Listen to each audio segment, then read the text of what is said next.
मीनाक्षी जी, आप कामयाब रहे। बेशर्मी का जो मेडल है वो भारत ने आपको दे दिया है कि अगर भारत के इतिहास में लिखा जाएगा कि कोई औरत एक ऐसी एथलीट जो महिलाओं के सवालों से, जो हिंदू महिलाओं के सवाल, जो हिंदुस्तान के गौरव से बचकर भाग रही थी, तो वो यकीनन वो पदक आपने जीता। आपने बेशर्मी में गोल्ड मेडल जीता कि आप एक महिला हो के आपको शर्म नहीं आती। हिंदू राष्ट्र आपकी पार्टी गाती रहती है, आप गाती रहती है। अगर आप वाकई इतनी खरी थी तो आप रुककर जवाब देती। XYZ कोई भी स्क्रिप्टेड बयान दे दी, लेकिन आपका भागना बेशर्मी की दौड़ ये बता रही थी कि आप लोग कितने झूठे हैं और आपका मंत्री कहीं ना में मुलविस है। और ये जो साक्षी और ये जो विनेश फोगाट और तमाम पहलवान इल्जाम लगा रहे थे वो सिद्ध साबित होते हुए नजर आ रहे हैं। भागेश्वर, तू कहाँ भागा हुआ है? जब तू अपने जिस हिंदू राष्ट्र की तू बात कर रहा है उस हिंदू राष्ट्र में तुम अपने इस भारत की उन महिलाओं को जिनको तुम कहते हो भारत माता की जय, जो गोल्ड मेडल लेकर है, उनको तुम इंसाफ नहीं दिलवा सकते। तो तुम बताओ, तुम अपने हिंदू राष्ट्र में वो कौन सी महिलाएं होंगी जिनको तुम सम्मान दिलाओगे? अभी देखिए, जब इन हिंदू बहनों के साथ, हिंदू राष्ट्र की बेटियों के साथ ये हो रहा है, तो आप सोचो कि भारत में दलितों के साथ क्या होता होगा, मुसलमानों के साथ क्या होता होगा, आदिवासियों के साथ क्या होता होगा। आगे आप समझ, लोकतंत्र का चौथा स्तंभ है। तुम्हें दिखाना चाहिए महंगाई, तुम्हें दिखाना चाहिए रोजगार, तुम्हें दिखाना चाहिए महिला, तुम्हें दिखाना चाहिए। तुम क्या दिखाते रहे? तो भागेश्वर ने ये करा, ये इसने करा, चमत्कारी बाबा, ये वाला बाबा, जिहाद, तो ये वो लोग हैं, बदतमीज लोग हैं। ये तमाम के तमाम ये गुफाओं से ट्रेनिंग लेकर आते हैं। इनको ये नहीं पता कि भारत में मुद्दे क्या चल रहे हैं। इनके जो आका हैं, जहां पर इनको कहते हैं कि नाचो तालियां बजाओ, वहां पर ये बदतमीज देवगन जैसे मेंढक टर टर टर टर टर टर करना शुरू कर देते हैं। भाई जाहिलो, ये देश की महिलाएं, देश की बेटियां जो गोल्ड मेडल लेकर आई थी, ये कोई आम महिलाएं नहीं थी। तुम जैसे बेशर्मी के खमीरों ने इनको दिखाने के बजाय, और चल क्या रहा है वहां पर, सिर्फ एक एजेंडा चल रहा है कि किस तरह हिंदू राष्ट्र बनाया जाए, किस तरह मुसलमानों को फ्री में वीजा देके पाकिस्तान भगाया जाए। वो महिला रोती हुई मेडल बहाने चली गई गंगा नदी किनारे। देखिए, तिरंगा वो बाहर लहरा कर आई, इंटरनेशनल तिरंगे को पहचान दिला कर आई, भारत को पहचान दिला कर आई। लेकिन आप ये देखिए, 28 मई में वही तिरंगा उनके हाथ में था और वो तिरंगे को लेके ज़मीन में पड़ी थी और तिरंगा पैरों में आ रहा था। तो मेडल तो जाहिर सी बात है इंसान बहाएगा। अगर कुछ महिलाएं जो देश का गौरव हैं, वो महिलाएं जो देश के लिए पदक लेकर आई हैं, बहुत सारे पदक उन्होंने जीते, और वो कह रही हैं भारतीय जनता पार्टी के नेता ने हमारे साथ यौन उत्पीड़न करा, हमारे साथ बहुत गलत करा, और भारतीय जनता पार्टी उनकी सुनने को तैयार नहीं है। और शायद आप लोगों ने भी देखा होगा, बार बार रिपीट करके हम लोग थक गए हैं कि ये वही महिलाएं, ये वही बेटियां जिनको मोदी जी ने चाय पर बुलाया था और ये कहा था कि आप मेरे परिवार का हिस्सा हैं, आप हमारी बेटियां हैं, जिस वक्त ये गोल्ड मेडल लेकर आई थी। और जब इन्होंने ये कहा कि भारतीय जनता पार्टी के एक मंत्री ब्रजभूषण ने मेरे साथ लगातार यौन उत्पीड़न करा, और वो करते रहते हैं, तो भारतीय जनता पार्टी कहती नहीं नहीं, पॉलिटिक्स कर रही है। अब एक बात बताइए, जो मेडल आप सम्मान दिला रहा, जो मेडल इस सम्मान के लिए लेकर आई थी, और उस मेडल की फिर कीमत लगाई जाए कि 15 रुपए का था, तो 10 रुपए का था, तो फ्री का था, तो क्या करेगा इंसान? वो एक दिल बर्दाश्ता होकर उन मेडल को ये कहेगा कि जाइए हम इसको गंगा में समर्पित कर देते हैं, विसर्जित कर देते हैं। क्योंकि उनका भी सही है कहना, भाई वो मेडल अगर लौटाएंगे तो किसको लौटाएंगे? क्या देश की राष्ट्रपति को लौटाएंगे जो द्रौपदी मुर्मू है? द्रौपदी मुर्मू वो तो है जिन्होंने 36 दिन से ये बैठी रही। द्रौपदी मुर्मू ने कुछ नहीं कहा। द्रौपदी मुर्मू ने एक पावरफुल, एक प्रतिष्ठित पद पर बैठी थी। वो चाहती तो पार्टी से सवाल कर सकती थी, प्रधानमंत्री से पूछ सकती थी, लेकिन उन्होंने कुछ नहीं पूछा। तो जाहिर सी बात है वो पदक जो है उनको तो नहीं लौटा सकती द्रौपदी मुर्मू को। क्या वो आपको लगता है कि वो जो मेडल है वो प्रधानमंत्री मोदी जी को लौटाने चाहिए, जिन्होंने कहा था कि तुम मेरे परिवार का हिस्सा हो? नहीं, वो उनको भी नहीं लौटाएंगे जनाब, क्योंकि भारतीय जनता पार्टी के ही तो मंत्री हैं ब्रजभूषण, जो सत्य में विजेता के नीचे खड़े होकर नई पार्लियामेंट में मुस्कुरा रहे थे, और उन्हीं मंत्री के ऊपर ये महिलाएं कह रही कि इस मंत्री ने हमारे साथ यौन उत्पीड़न करा है। लेकिन सवाल ये है कि मीडिया कह रहा है कि ऐसे कैसे बात हो गई, देश की जनता का पैसा है। अमित देवगन कह रहे हैं देश की जनता का पैसा है, टैक्स का पैसा है, सबने मेहनत की है, आप ऐसे बात नहीं, वो तो बदतमीज देवगन है। तू जो चैनल पे सुबह शाम भौंकता रहता है, तो ये भी तो देश की जनता का पैसा है। ये भी तो आप ये देखिए कि लोकतंत्र का चौथा स्तंभ है। तुम्हें दिखाना चाहिए महंगाई, तुम्हें दिखाना चाहिए रोजगार, तुम्हें दिखाना चाहिए महिला, तुम्हें दिखाना चाहिए। तुम क्या दिखाते रहे? तो भागेश्वर ने ये करा, ये इसने करा, चमत्कारी बाबा, ये वाला बाबा, जिहाद, तो हिजाब, तो तुमने भी तो देश के पैसे को गर्क कर रखा है।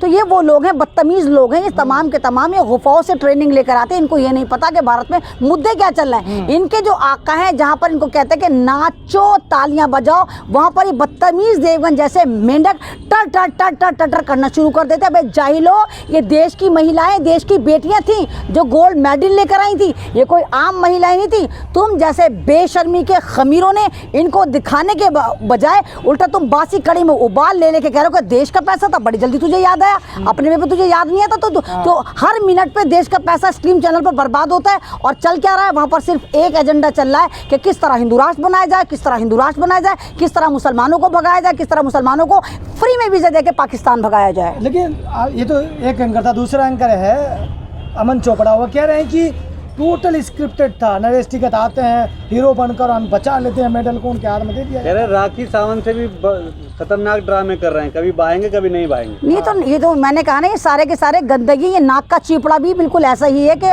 इसकी औकात वही जैसे इंसान नाक में उंगली डाल के चीपड़े को बाहर डाल देता है, ये भी इसी तरह का पत्रकार है कि इसको हिंदुस्तान की जनता सिर्फ नाक का चीपड़ा मानती है। इनकी बात कर गधे की लात का कोई भरोसा नहीं करता। स्क्रिप्ट तो ये हैं जिनको स्क्रिप्ट लिख कर दी गई है कि अब तुम्हें ऐसे भौंकना है मेरे पालतू कुत्तों, तुम्हें कहना है कि जो महिलाएं पॉलिटिक्स कर रही थी, तुम्हें कहना है कि महिलाएं मेडल बहाने नहीं गई थी, तुम्हें कहना है कि राकेश टिकैत या उनका खानदान वहां पर आता। तो स्क्रिप्ट तो आप ये देखिए स्ट्रीम चैनल पर चलता है, टोटल स्क्रिप्ट चलता है। बताइए आप एक बार बताइए, हमारे लिए कितनी लानत की बात है। आपने कभी इंटरनेशनल न्यूज़ देखी है क्या? वहाँ पर आपने बैकग्राउंड में साउंड बजते हुए देखे हैं? ये तो ऐसी न्यूज़ है, ऐसा लगता है कि कोई सीरियल चल रहा है, बाकायदा बैकग्राउंड में म्यूजिक चलते हैं। तो ये भारत का मीडिया नहीं है, स्ट्रीम चैनल नहीं है, भारत के लिए लानत है जो न्यूज़ को भी एक इस तरह दिखाते हैं कि म्यूजिक चल रहा है तो ड्रामा चल रहा है, तो हिजाब चल रहा है, तो जिहाद चल रहा है, तो मुसलमान चल रहा है, तो पाकिस्तान चल रहा है। तो तुम तो न्यूज़ दिखाते ही नहीं हो। तो ये स्क्रिप्ट ड्रामा जो होता है, असल में चोर की दाढ़ी में जो तिनका होता है, ये मिसाल थी, लेकिन यहाँ तो चोर की मूछ में पूरी की पूरी झाड़ू घुसी हुई है। ये तमाम के तमाम रिपोर्टर जो हैं ये चोर चकारे और स्क्रिप्टेड काम करते हैं। नकता ही नाक वाले को होता है, क्योंकि इनको पता तमाम दुनिया कह रही कि भारत का मीडिया स्क्रिप्टेड बोलता है, एक पार्टी विशेष के लिए बोलता है। गोदी मीडिया इसको कहते हैं, मोदी मीडिया इसको कहते हैं, भांड मीडिया इसको कहते हैं। तो इनकी बात को गधे की लात का भरोसा मत करें आप। हिंदू राष्ट्र की बात हो रही है, हिंदू राष्ट्र बनाएंगे और हिंदू ही बेटियों को इंसाफ नहीं मिलेगा तो ये कैसा राष्ट्र बनेगा? देखिए वो भागेश्वर कहाँ भाग गया, तो बड़ा भाग के हिंदू राष्ट्र का छोटा फुस्सी रिचार्ज बना हुआ था, हिंदू राष्ट्र बनाएंगे, हिंदू राष्ट्र बनाएंगे।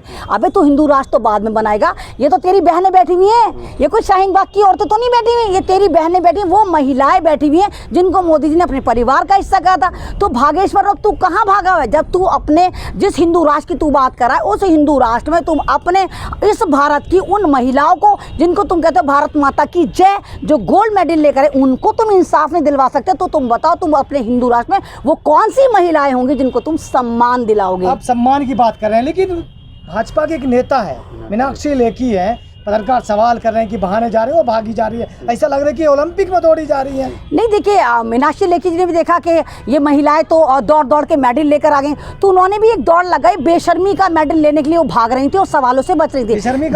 बेशर्मी की दौड़ थी वो, मतलब वो सोचे चलो बेशर्मी में मुझे रिकॉर्ड मिल जाए, और अल्हम्दुलिल्लाह मीनाक्षी जी आप कामयाब रही। बेशर्मी का जो मेडल है वो भारत ने आपको दे दिया है कि अगर भारत के इतिहास में लिखा जाएगा कि कोई औरत, एक ऐसी एथलीट जो महिलाओं के सवालों से, जो हिंदू महिलाओं के सवालों से, जो हिंदुस्तान के गौरव से बचकर भाग रही थी, तो वो यकीनन वो पदक आपने जीता। आपने बेशर्मी में गोल्ड मेडल जीता। कि आप एक महिला हो के आपको शर्म नहीं आती? हिंदू राष्ट्र आपकी पार्टी गाती रहती है, आप गाती रहती है। अगर आप वाकई इतनी खरी थी तो आप रुककर जवाब देती, XYZ कोई भी स्क्रिप्टेड बयान देती, लेकिन आपका भागना, बेशर्मी की दौड़ ये बता रही थी कि आप लोग कितने झूठे हैं और आपका मंत्री कहीं ना कहीं यौन उत्पीड़न में मुलविस है। और ये जो साक्षी और ये जो विनेश फोगाट और तमाम पहलवान इल्ज़ाम लगा रहे थे वो सिद्ध साबित होते हुए नजर आ रहे हैं। और जिस तरह आप देखें कि इन महिलाओं के ऊपर दिफाएं लगाई हैं, जिस तरह इनको घसीट के ले जाया गया है, एक एक महिला पहलवान को 20-20 लोगों ने घसीटा। और आप ये देखिए कि साक्षी मलिक के मुंह पे तो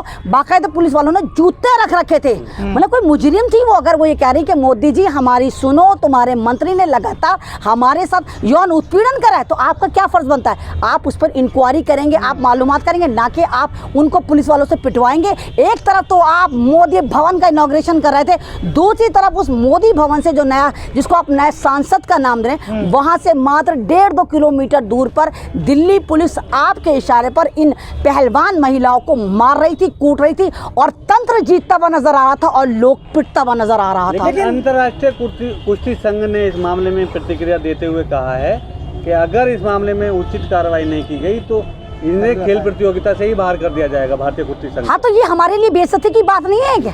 मतलब आप ही देखिए कि अंतर्राष्ट्रीय जो कुश्ती संघ है वो ये कह रहा है कि अगर इन महिलाओं को इंसाफ नहीं मिलता, अगर इन महिलाओं की सुनी नहीं जाती तो आने वाले फ्यूचर में, आने वाले दौर में भारत को कुश्ती बैन कर दिया जाएगा। यानी भारत हिंदुस्तान में कुछ भी खेलते रहे, कबड्डी कुश्ती कुछ भी खेलते रहे, लेकिन भारत से निकल के ये इंटरनेशनल प्लेटफॉर्म पर नहीं खेलेंगे। तो बेइज्जती किसकी है और किसकी वजह से?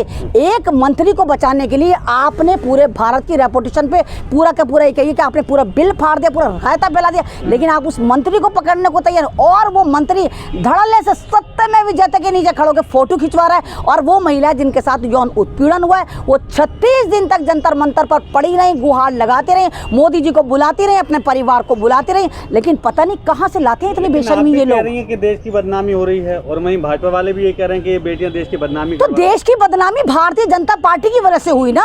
जिस मंत्री ने उनके साथ गलत करा था, क्या उस पर कमेटी बिठाई गई? क्या उसको पकड़ा गया?